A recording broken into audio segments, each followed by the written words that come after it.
Guys দেখুন নোয়াখালী জেলা কতটা উন্নত।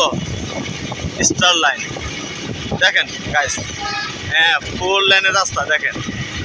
এই পাশে 2 লেন, আমি যাইতেছি এখান দিয়ে 2 লেন, আর ওই পাশে দিয়ে গাড়ি আসতেছে দেখেন। মাঝখান দিয়ে আইল্যান্ড আছে, দেখেন দেখেন মাঝখান দিয়ে আইল্যান্ড আছে, ওই পাশে 2 লেনের রাস্তা।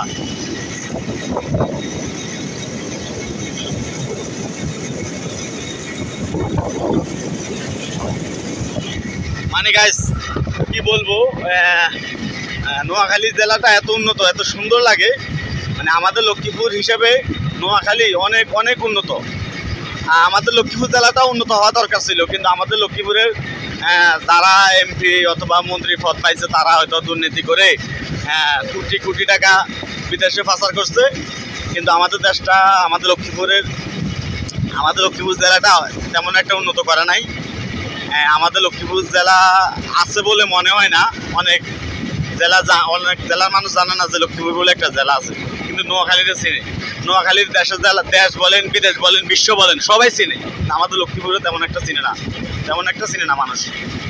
আমাদের লক্ষ্মীপুর জেলায় কোনো উন্নত হয় নাই। আমাদের লক্ষ্মীপুর জেলা যতগুলো এমপি মন্ত্রী ছিল সবগুলো সোর্স ছিল, সোর্সের উপরে সোর্স ছিল, বাটপার উপরে বাটপা ছিল।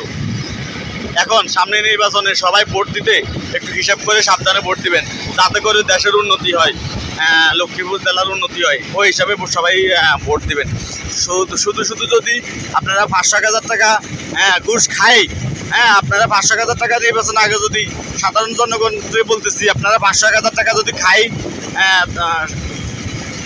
মানে ভোট দিয়ে দেন, আপনাদের মূল্যবান একটা ভোট দিয়ে দেন তাহলে কিন্তু আমাদের লক্ষ্মীপুর জেলা দেখবেন এক সময় জেলা হিসাবে থাকবে না।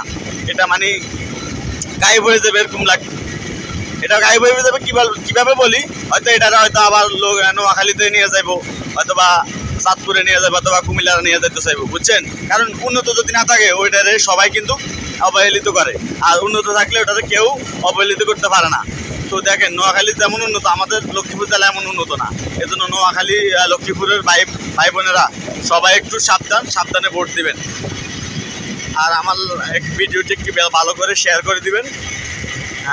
সবাই ভালো থাকবেন। আল্লাহ হাফেজ।